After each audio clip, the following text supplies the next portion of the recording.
Hi, this is Steve Hargadon, and welcome to the Future of Education. It's Thursday, December 15th, 2011, and we have a great show tonight. This is the crew from, or part of the crew from Blue Valley Schools, their CAPS program, the Center for Advanced Professional Studies. I cannot wait for us to have the show tonight. Really delighted to have these folks here. Their names are not in order as they appear on the screen, but I'm going to quickly tell you as we go around. That's Hunter Browning to the far left, Holly Reynolds, Clint Robinson, one of the business partners, Chris DeNitto is not here yet, but we're hoping he'll come. He's a student. Laura Evans from Cerner. Laura, wave your hand there so people see you. And Donna Deeds, the Executive Director of CAPS. So I'm so delighted you're here. Thank you so much for coming. We are all pleased to be here. Thank you for the opportunity. The Future of Education is sponsored by Web 2.0 Labs, web20labs.com, and Blackboard Collaborate. That's the environment that we're in. We're doing something fun tonight with the live video. I hope you enjoy it. Coming up on the Future of Education, we do have a little bit of a holiday break. Then Scott McLeod joins us on January 5th. January 10th, Ian Jukes. Lots more fun ahead, as you can see on that schedule. Late editions, Lorette Lynn, the Unplugged Mom, and David Lurcher coming back to talk about the Learning Commons and personal learning environments. Anyway, lots of fun. If you've missed the show, they are all recorded in full Collaborate versions in an MP3 format. David Maxfield of the Vital Smarts, Crucial Conversations, Crucial Confrontations, Influencer, Change Anything, the best-selling New York Times books. He was here on Tuesday. I've been traveling, I haven't been able to get his MP3 file up, but it should be up soon. Lisa Nielsen on everything out of the box in education, Malia Dicker on reschooling yourself, Tasha Bergson Michelson from Google on search literacy, lots and lots more. Hope you'll find something of value there. We have a nice small pre-holiday crowd here, but we'll try and give you map permissions. Look for the star to the left of the map, double click and then click on the map. And feel free to shout out in the chat and let us know where you're participating from.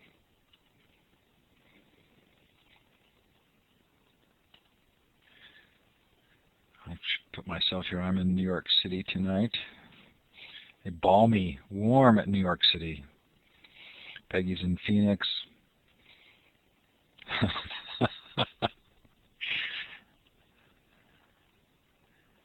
Wherever you're listening from, and those of you listening to the recording, thanks so much for taking the time to tune in. So I'm going to give a shout out to two people here. Josh is in the back, who's been handling tech and IT, and you're going to see him probably move around if anything goes wrong, but thanks, Josh. And to John Newcomb, who's not with us, but who's the Manager of Business Development for the Center for Advanced Professional Studies, CAPS. John really set this up, and I want to thank him, and I hope you'll extend that appreciation to him. Yes, he is vital to our mission and is an important piece of this team. Donna, would you tell us what CAPS is? Go ahead. Thank you for being so good about the mic. Tell us what CAPS is and why this is such an important story. Well, what CAPS is, let me first just say it's a program that's a part of the Blue Valley School District in Overland Park, Kansas. And what this program, the vision of this program, which began with the superintendent and the school board of this school district, was to provide juniors and seniors an opportunity to fast forward into their future beyond college into that first job after a degree. And we focused on jobs that were hot, that were high demand and high skill jobs, many in the area of the STEM, science, technology, engineering, and math. But we wanted to give students an edge on their future. Not only being able to learn some of those professional skills in a real professional environment, but the tools, the technology, the projects, the people that we surround these young people with are all real. So real engineers are involved in instruction and mentoring. Real projects from global business executives are given to students. Real apps are developed for a business partner like Laura Evans, who's with us tonight from Cerner.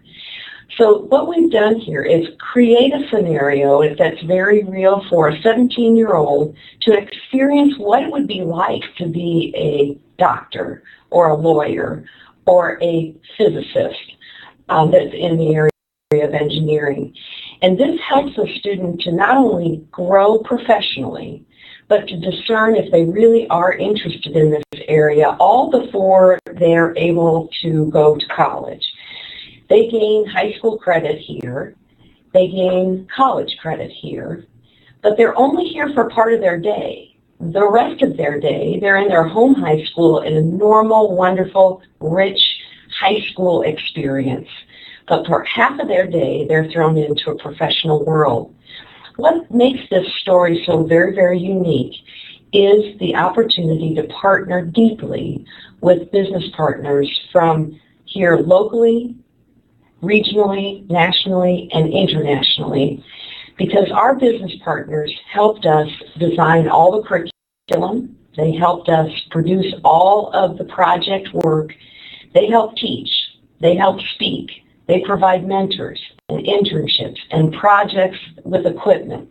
And you're going to hear from business partners what their relationships have been with our program and how rich that relationship is. And you're also going to hear from students connected to business partners and what that experience is like.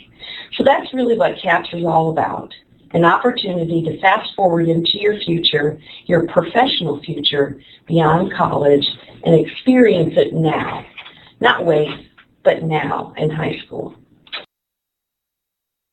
Good, thank you. So when you turn off your mic, I know you're dead. I really appreciate that. Okay, so Hunter and Holly, you got to put some smiles on your faces because we're going to drill you now a little.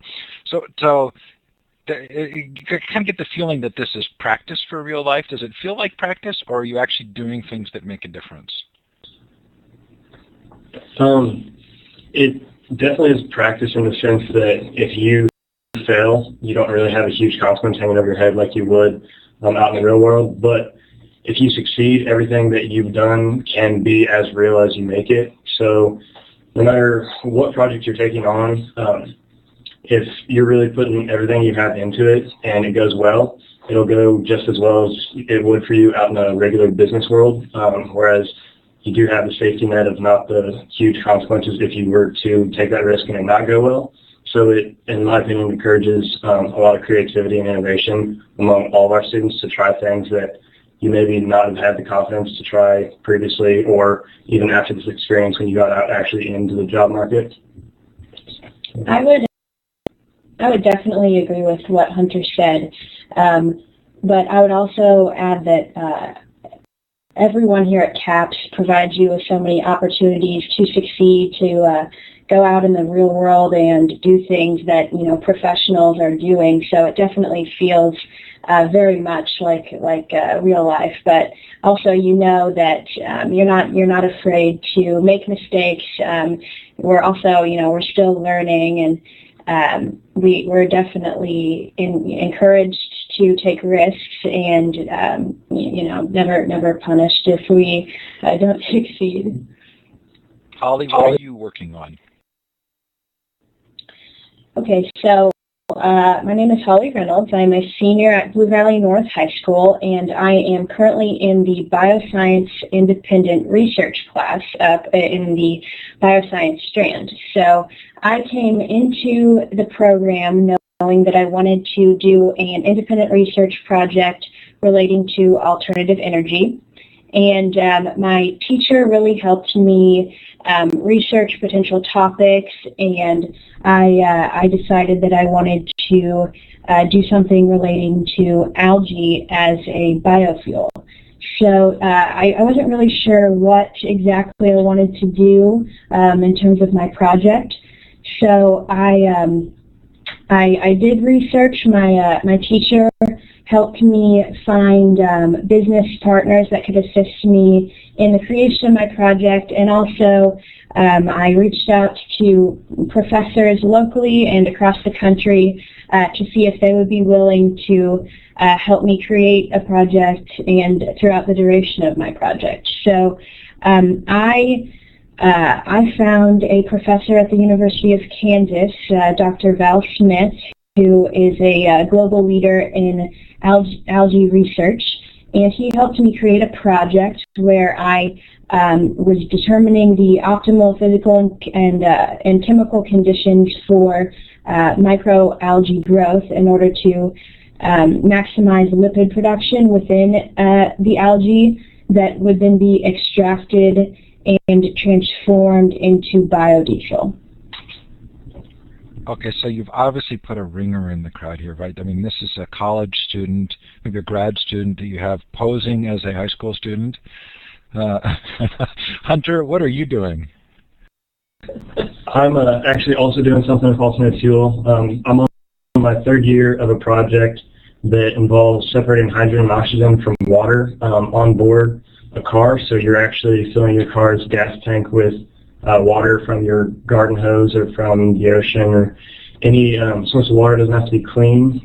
So my system cheaply and efficiently pulls out the hydrogen and the oxygen, and you're feeding that to the combustion engine so that your byproduct, you have water vapor, and it's way more powerful than a standard combustion engine running off gasoline because the combustion of the hydrogen molecule is 2.5 times as explosive. So currently we're installing that system into a Jeep that's been donated to CAPS by a local car dealership, and working on getting the patents for the full system to try and actually bring this into industry. Okay, so now we know why this story is so special and important. Donna, is there an application process to get into the program? And these are clearly two articulate, really intelligent students. Does this extend to anybody who wants to participate? Do you have to apply? I mean, this proactive nature of going out and finding a project, is everybody ready for that? Well, Steve, this project or this program is an application-based program, and everything's based on industry requirements. So we asked industry partners or business partners, so what makes a successful early career person? And not one of them said a 4.0 is exactly all they need. And so this program does not have a grade point requirement.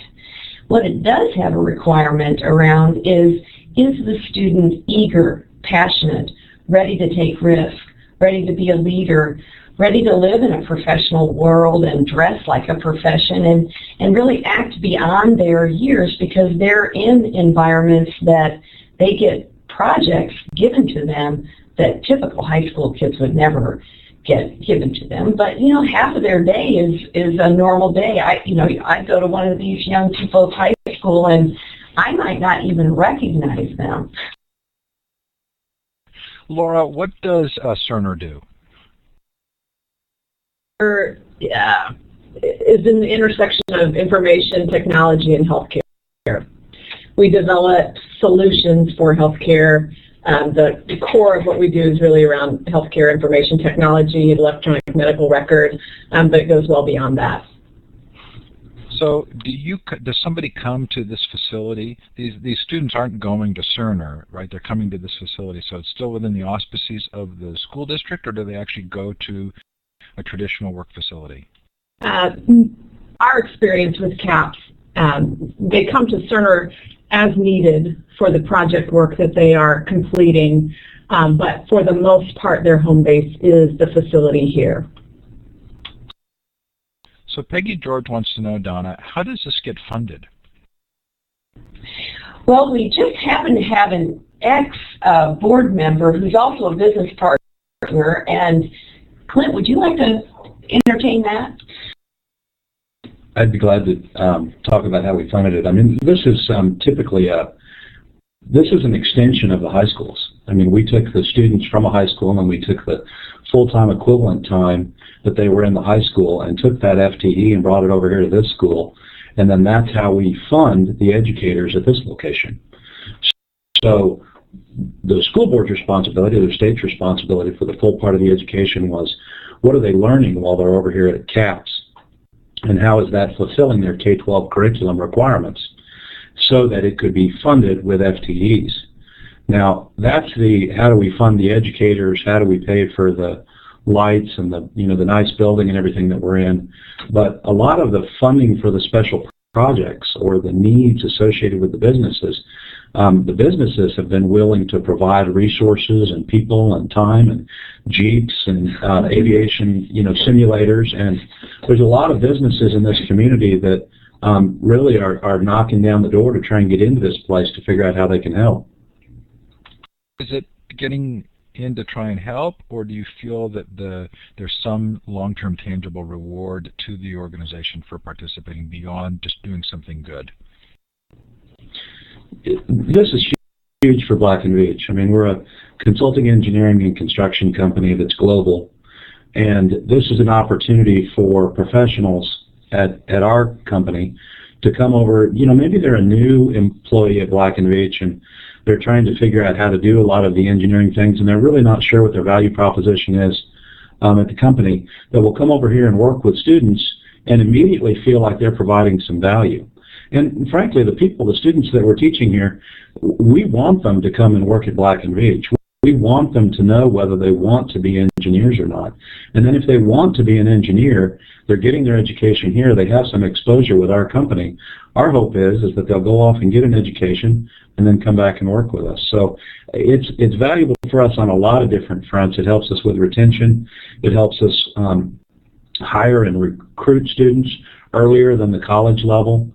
And there is such a wonderful thing about going out. Laura probably can say this too, but if you go out and you've got a Black & Veatch button on, or you're helping somebody and you're from Black & Veatch, it's a lot harder to walk down the street and work for the competition, because in effect we're branding you by putting you out on the streets and working with these kids. And it really has helped. We've had the engineering program a couple of days a week are now over in our Black & Veatch facility. And it's literally a walk downstairs for our mentors to come and work with them during the day. And it's a good break from the daily grind. Is there a difference, Hunter, in young men and young women who participate? Do you know if more boys or girls are doing this? I don't know about the whole strand. It seems relatively equal. I know some of the specific strands have a few more guys and girls, but really I've had both guys and girls in every class I've taken here. This is my second year in the building, so as far as I can tell, it's relatively diverse throughout the entire thing. Holly, your friends that aren't doing this, what do you tell them about it, and do you feel like there's a difference in your education from theirs? Definitely. I think especially as more students in our district are taking the CAPS programs, more people are hearing about how great it is. The people who take CAPS, when you talk to anyone, they're so passionate about what they're doing, and they love what they're doing so much, because it's a completely different experience than being at the home high school. I feel like this is definitely, my education here is something that I wouldn't be able to receive at my home high school, just because of all the opportunities that are made available to me. In that sense, definitely. Hunter, Peggy George, who's in the audience, wants to know if the program attracts certain kinds of students, maybe in particular engineering. She thinks because maybe other students are already in the program, or based maybe on the particular businesses that are partners. Do you notice any kind of a trend in what kinds of students are interested in CAPS? Just about everybody in CAPS is, like Holly said, really passionate for what we're doing, whether it be in the medicine strand and the engineering strand. So everyone here, if you sit down and have a conversation with them about what their current project is, you're going to get a lengthy explanation that is really fire behind it, which is pretty cool, because just being around the building, you kind of get little glimpses into all the different strands we have. A lot of entrepreneurial kids are up here too that are really using this as an experience to push through what they can before we get to college, before we get out into the job market. Donna, in a world that's increasingly looking at test scores as the ultimate measure of success, how do you end up kind of explaining this program as a value to the students and to the schools? Well, first of all, I need to share with you that Blue Valley School District itself is a high-achieving district, and so our high schools are superior high schools. And those test scores are very much a part of how we measure the success of this district. But this district decided early on that test scores were not enough for students to be successful in this future global innovation world. And so therefore, the commitment to giving these students more than just the academics, because they leave with a solid high school education that will set them aside. But this program then differentiates them even more, because there are a lot of kids out there that are competing for narrow jobs who all have great grades and all have good ACT scores. And this professional experience will give them a leg up, and that's what this district is committed to for our young people. So the program's had some history now, I think maybe 3 years. Do you have any ability to kind of map any trends related to achievement? What I'd like to be able to share is what we're hearing from our 2 years of alumni, and then maybe if Mr. Robinson wouldn't mind talking about the mentor, Haley, that he had, just because she's now in college. We have 2 classes that are in university level, freshman and sophomore year. And what we hear from them and their parents, because we have an alumni association that hangs on to these kids, and we also hear it from some of these professors, is that number one, they are ahead of their peers, primarily because they have been in the professional world beyond college. So they have language and skill sets that are beyond college students, which is, quite frankly, evident in the positions that we've placed, some paid internships that are college-level internships that high school seniors and juniors are receiving. So I would go ahead and, because Laura can also entertain some of those students that have worked for paid internships at Cerner. So maybe both of our business partners now might be able to chime in, Steve, and give their reflection upon what they see in these students as far as producing. Yeah, Haley Jones was great, is great. As a matter of fact, I'm still communicating with Haley. She's a student at Clemson in engineering, and I just asked her some questions as the school does too, but this was kind of a personal, do you believe that the CAPS program advanced your understanding of what you were getting into when you got into college, or how well prepared were you when you got there? And her response was that she felt really well prepared. And the only caveat I will add to that, and Hunter said it earlier, is that we have created an environment not only where kids can fail without repercussion, but they can decide whether this is what they want to do. And for me as a parent with a student here at CAP, she's in the law program, it's really important for them to know whether this is what they want to do. And Haley was pretty sure that she wanted to be an engineer. But through this process, she determined that what she wanted to be, I think, was an architectural engineer. And I think she's advised me recently that she's thinking about becoming a civil engineer. Mm-hmm. And the beauty of that is that while she was in this program, she designed a facility, all of them did, and they had to design the mechanical system, the electrical system, the plumbing, the sewer, handicap accessibility. They had to examine all of the engineering applications. Now, they didn't get any of them right. We saw some outrageous heat loads inside these buildings, and we all kind of chuckled about it. But they now know that there's a formula to calculate that, and they can really hone their skills when they get to college on those things. But I can guarantee you that Haley is going to stay with that program. She's going to complete the program, and there were very few unknowns when she got to college as a result of working with CAPS. Yeah, sure. I'd be happy to comment as well. And Cerner's interaction with CAPS from a project perspective happened last year. And we had a team of students who were working on a software application for a mobile phone. That they started the project in the spring semester and made enough progress. And interestingly, something that I think is important to point out is that it was not just a team of students who were focused on the technology strand. It was a team of students from different strands that work together in a team to design the visual design of this application, the user interface, as well as the technology behind it.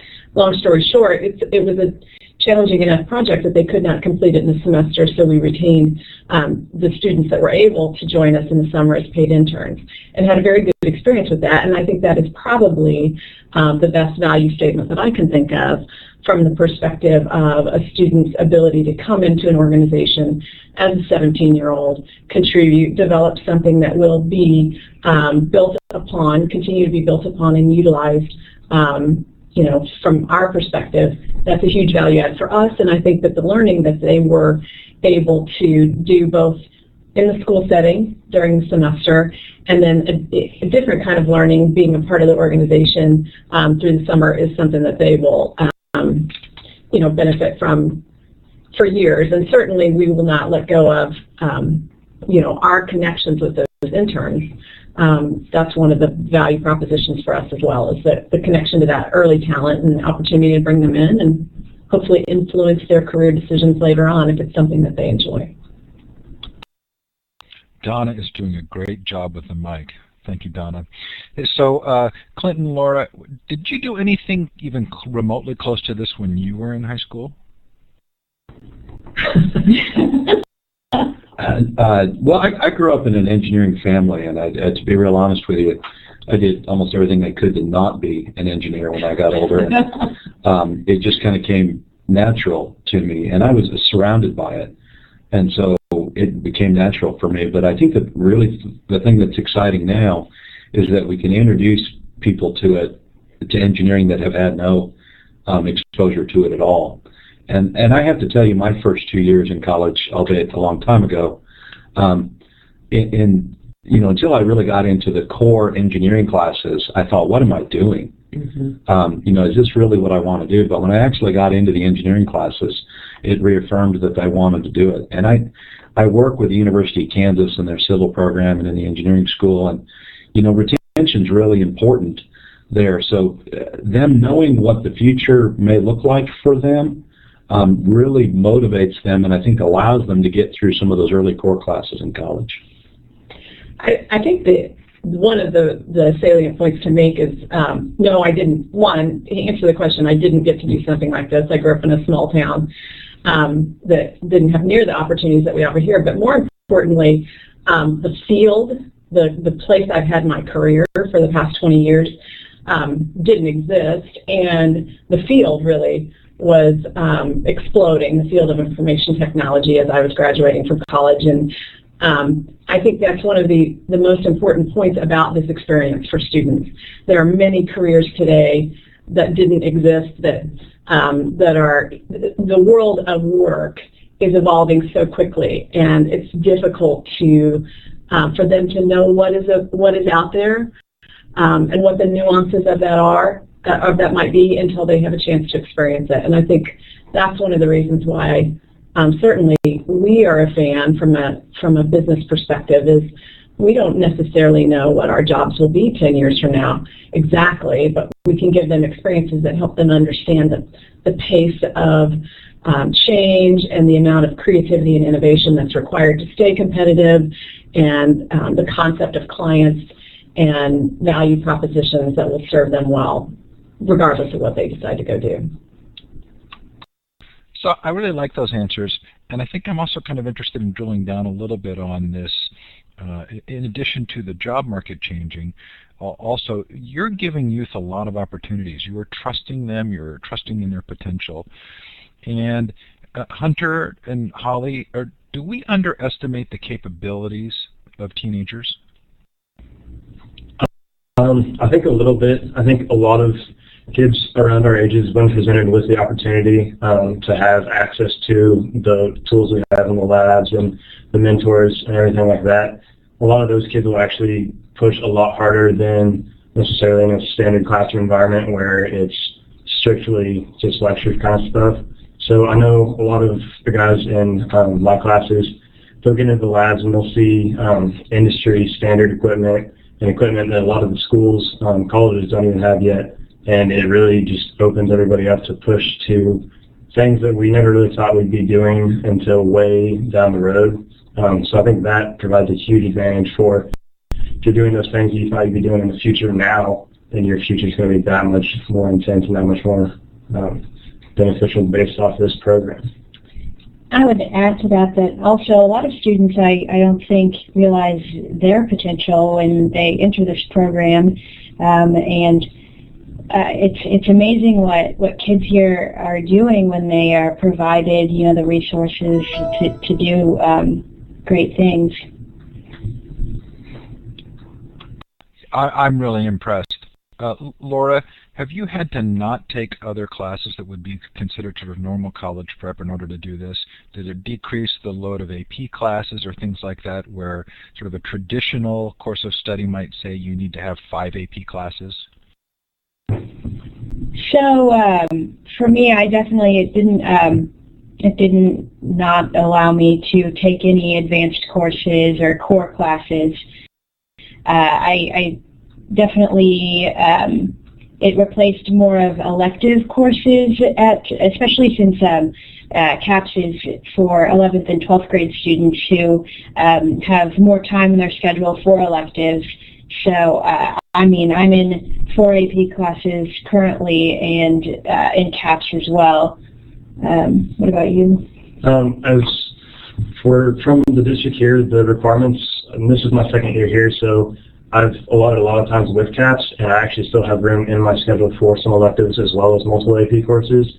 So I think it's a matter of if you want to get out there and take a course like this so that you can advance yourself instead of maybe taking an elective class that might be fun but might not relate so much to what you're going to be doing in the future. You can definitely do it this way and still get in all the classes that are going to be required as far as degrees and getting into different schools. Holly, were you smiling because I called you Laura? Did I make that mistake? Is that what happened there? Yeah, not a problem. No problem. Okay, so Donna, is anybody paying attention? As far as us? I mean, this is clearly not tonight, no, but I mean, in terms of Jen, are people coming to you and asking what's going on, how are you doing this, and how do we replicate it? Yes, but somebody's asking about in the chat if this sounds like all AP students, and I would want to just mention that we have a grade point span of 4.0 plus to a 1.97.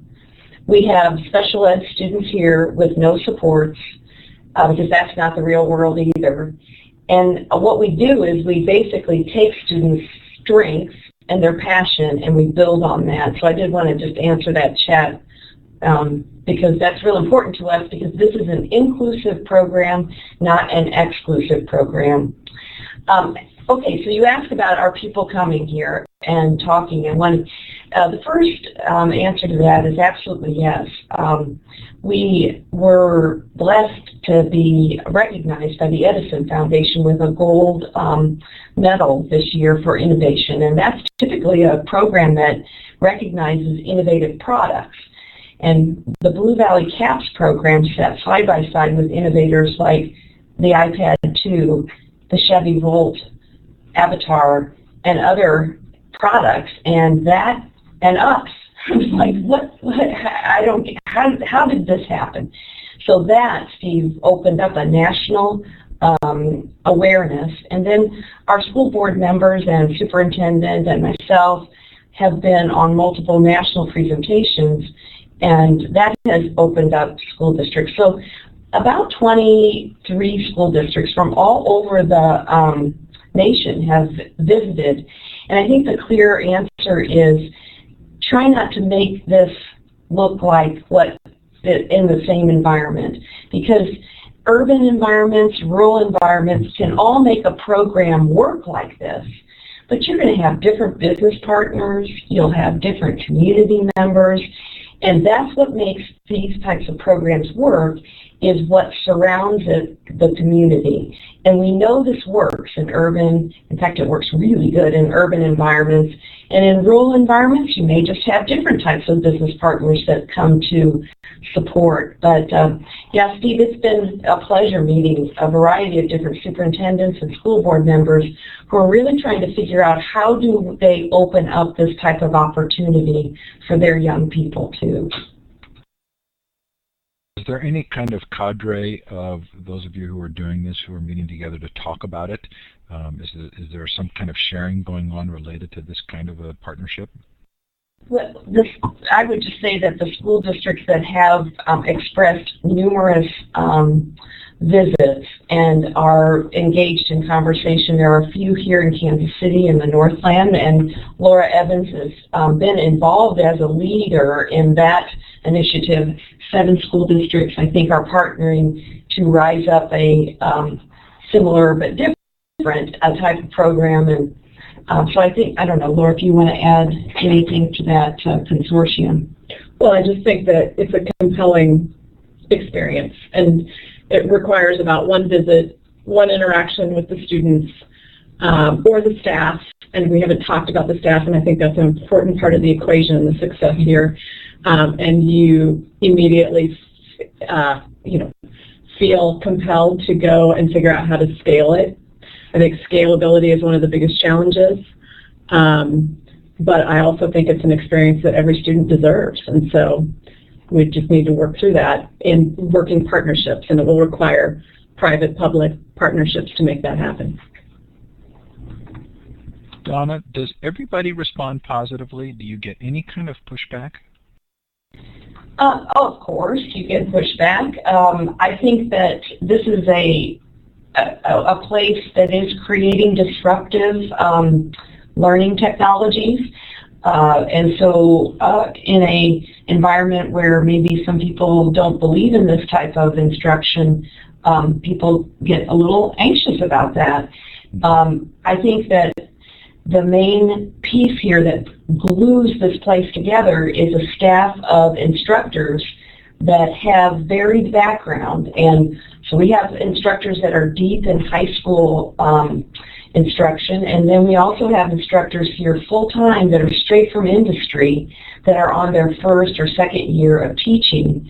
And that blend between the real world and the deep educator world that are really solid in instruction, that is magic. And that's what holds this place together, are the instructors that live here and work with these young people as facilitators of learning. So, Holly, previously known as Laura, how would you describe the staff? All right, the staff here is so great. I'm in the bioscience strand, and there are 3 teachers that are associated with that strand, and those are the teachers I've really gotten to know the best. And not only are they so knowledgeable about biosciences in general, they're just so willing to help students. You're treated like an equal here, almost like a colleague, which is very different from being at the normal high school. So the expectations for you are so much greater, but also, you really want to impress your teachers. And I feel like all the other teachers in the building that I've gotten to know are the same way. Hunter, how would you respond? With the nature of my project, I've been popping around the building from strand to strand quite a bit, so I've got to know most teachers here. And also with the nature of the project, there's not a lot of previous background to this, so all of the teachers here have been instrumental in, to the point that I've gotten thus far, because of how knowledgeable they are in each of their individual strands and how well they all work together for not just the kids in their own strand, but every kid in the program. So I've got teachers in other strands that are willing to put in extra hours with me and take time to explain things to me just as much as the teachers in my own strands, because they're really all about seeing us succeed and not just promoting their own strand, which is a really nice culmination to see comparatively to regular high school experience. Donna, we've talked about engineering. I think law was mentioned. Can you give me a sense of the scope of the strands? Yes, it was important for us to start with areas that were high skill and high demand, and so you will find programs here that are in the area of engineering, bioscience, and that is a variety of different areas, from environmental science to molecular medicine to alternative fuel development. You'll also find IT. There's a huge demand, and Laura can speak to this as far as software engineers and other IT professionals. We have global business here. We have filmmaking and interactive design, which is all of the social media strategies, the web designers, the students that are working on game development for businesses and app development. And then we have a whole group of teacher ed students, which is fascinating, Steve, because that program are young people that want to be teachers, but it's taught in the future. So they are learning the tools that it will look like in 2020. So alternative ways of learning, augmented reality, virtual reality, all kinds of different technologies that those students are learning. You spoke of them, the law program, and then we also have a large group of what I would call healthcare implications, from pre-med students to sports medicine, orthopedic, physical therapists, all the people that are going to take care of all of us. And so what I will tell you, though, is that because we have a commitment to stay with industry and the future markets, that these programs change on a semester basis. Our instructors are connected to business partners and business projects, and so we have already deleted some courses because it's old technology, and we're bringing on new things every time we are involved with our business partners. So that's the breadth of, and then Hunter mentioned the entrepreneurial students. So next year we'll open what we are calling the CAPS Accelerator, which is basically an incubator that lets students take an idea, an ideation, from that idea all the way to commercialization, and they'll walk away with a provisional patent and some maybe even businesses. And Chris, you missed Chris, but Chris is one of those students that his mentor has now turned into his angel investor. And the kid is 17 years old, Steve. It's so fascinating. Other than Holly and Hunter, other than your own projects, what are the coolest things that you've seen done there?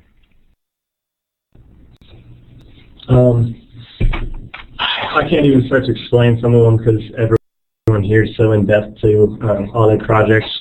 I know I've seen some really neat stuff going on with our electronics class, some stuff that I'm scared to get near because with my lack of understanding, it seems a little scary. Bioscience and Holly strands, also anytime I go up there, I'm pretty blown away by whatever's going on that I can't even do it justice in an explanation. Wait a minute. Here's a guy separating hydrogen and creating fuel from water, and something intimidates you?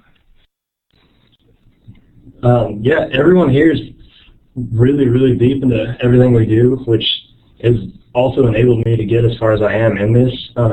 So if I encounter a problem that I can't go to, we're kind of replicating the accelerator that's put in next year, and I'll go and I'll talk to different groups of students who maybe have a better knowledge base in that subject than I do.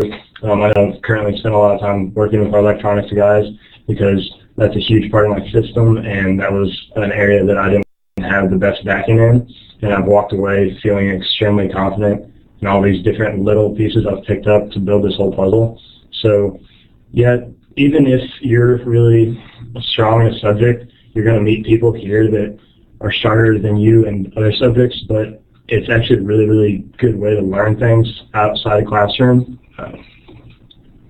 So just to touch on a few other projects that I find very, very fascinating that are going on here. I know multiple business students are, creating their own, businesses, and they create business plans. We have students in the bioscience strand. One of my fellow classmates is working on a cure for diabetes, and another one is working on more of the animal biology side and studying biodiversity. And just it's amazing to see everything that's going on here, especially when you're put in one subject. It's nice to see other students who know so much about their subject, and there's a lot of room for collaboration on projects, which is really interesting, because when you're working with these other students that are so knowledgeable in a certain subject that can also relate to what you're doing, you just learn so much more. Donna, there's a story told of Admiral Farragut, who commanded his first ship when he was 14, I think. When you see students who maybe would be called special needs students or students with a diverse background academically come into the program, do you notice a change in their confidence, and do you notice a shift in their own thinking about themselves? It's transformative. We have students here that will come in, some technology students, in fact, who have a very difficult time picking their head up and being able to speak coherently, and that's one of the things that these young people get to do a lot of. And I think the self-confidence that they leave with here, because we really treat them, everybody in this building, the business partners, anyone, treats them as if, I don't understand why you can't do this. To you, we don't look at these young people as 17-year-olds that are teenagers that we have to micromanage. So when you treat a young person with the confidence and the trust that they can do this, they don't let you down. And I think that's the thing that I think is the biggest piece, is the self-esteem and the willingness to believe in themselves and pick themselves up when they can't quite figure it out, and go find a mentor or find another student to figure out the answer. Can I piggyback on that? Because Hunter said something earlier that's, I think, really important for everybody to hear and to understand. In a typical education environment, every student learns things for themselves. And there's a beginning and there's an end in the curriculum. There really isn't an unknown. There isn't a part in that process where the student says, well, I don't know what that is, and so I go and seek guidance. There's always the educator to help them.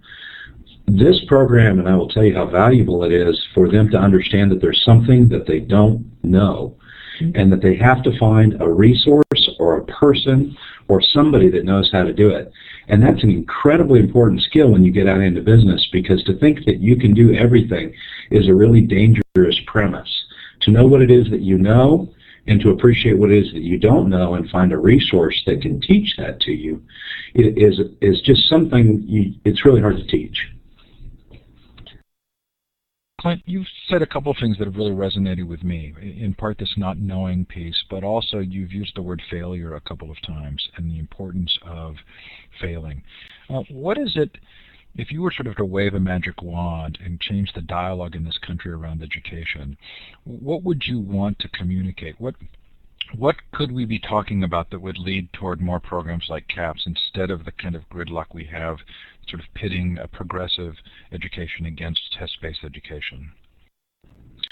Well, there's one of the things that's really important to me is when people start off in business, one of the things that I hear about the younger generation is that they're just not motivated.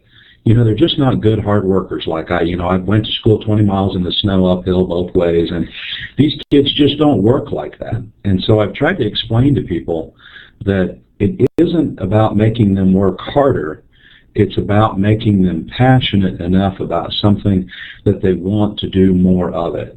And one of the things that I've seen over and over again in this program is that if you can just light a spark under somebody to want to learn something, they will do everything in their power to learn more about it.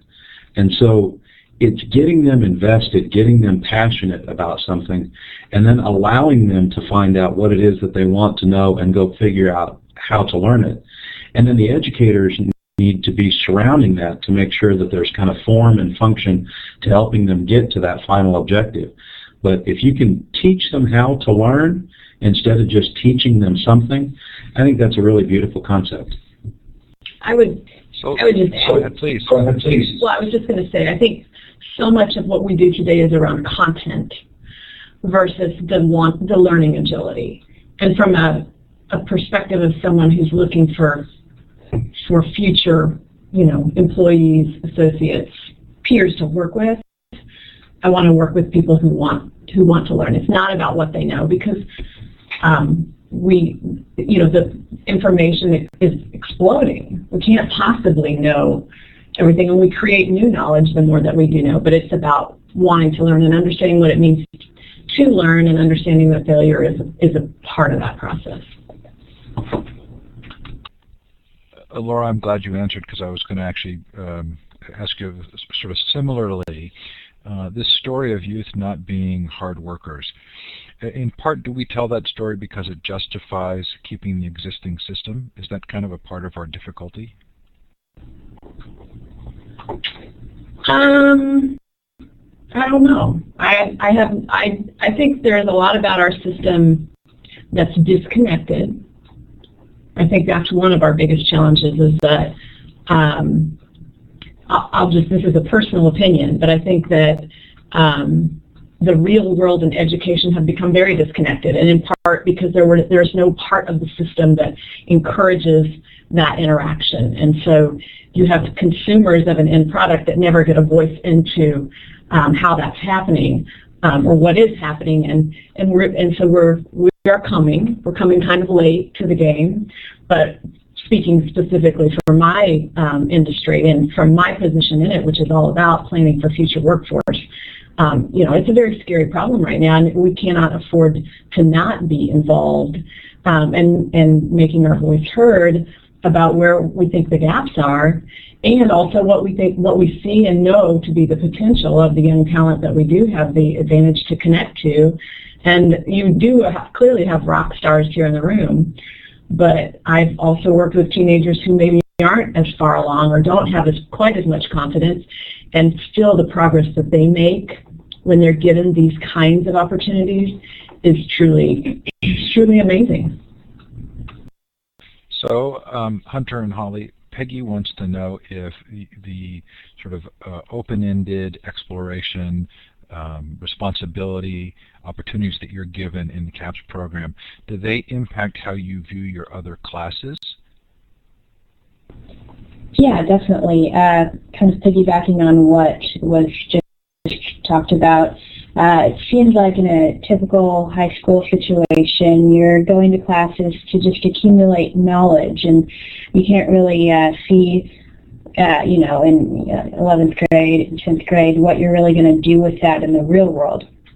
And so when you get here, when you see that everything that you're learning can really be applied to something significant, you're really motivated to do something important. Yeah, definitely. Actually, since joining the CAPS program last year, my grades have all gone up, because when I'm pulling out a calculus equation or physics equation into the project I'm doing, or I'm using chemistry facts to get me further along, it helps you really realize how, even though that system is throwing kind of just brute force facts at you, how applicable some of that is when you have the experience and the knowledge that CAPS provide to go with it, that you can really do something with the things you learn in regular school. So as far as my grades, the more I've gotten deeper into CAPS, the higher my grades in regular school have climbed to, because the more of them I'm actually using to get the things I need to done here, which is just like it's going to be out in the real world. So I'm wishing that this system had a standing ovation button. I'm going to click the applause button, but we need it today. Okay, we have a couple more minutes. I want to make sure that if there were any questions in the chat that I missed, that we have a chance to ask them. So if you've asked a question in the chat and I have not relayed that to this panel, please post it again, and I will do so. In the meantime, I want to make sure that each of you have a chance to very briefly indicate if there's anything that I did not bring up or elicit from you that you would want to communicate about the program as sort of a final note. Steve, this is Clint. I'm so glad you said that, because there's something that I didn't mention that is really important. I think that when you asked about the the new model and the old model. As a business person, our old model used to be go in and present to a classroom for a half hour or an hour, and then go back to your business and say, well, I'm done, I did that, and then you expected something to stick. Now, this model requires me to understand the curriculum or the program or the process that's being taught before I come in as a business partner or help develop that plan, so that I'm coming in and I am working with a teacher to help a teacher teach their students instead of just coming in and telling them what I do at Black & Veatch. I'm really actually enabling and working with a teacher to help the students. And I think that model is very different than just the old business partner goes in and tells somebody what they do and then leave. Okay, so Laura, Holly, Hunter, Donna, any final comments you wanted to make sure that we included? No, I just want to thank these young people. I do want you to get their autographs, though, Steve, because I think that the students and really all over this nation that have this type of passion, once it's released, look out, because we're really going to be running after them. Thanks for the opportunity. I want stock in their companies. Yeah. Okay, so I am clapping, and I want to also again express appreciation to John Newcomb for setting this up, and to each of you for being here. So that's Hunter Browning, Holly Reynolds, Clint Robinson, Laura Evans, and Donna Deeds. Thank you so much for coming on the Future of Education. Really a terrific explanation of a terrific program, and thank you so much for being a part of this. And thanks all of those of you who have attended. Okay, so we are going to close now. I know you've got a busy night and lots of things that you're doing, but thanks for taking the time. And I think we lost Josh, but let Josh know thanks for his help as well. Thank you, Steve. Terrific. Thank you so much. Excellent show.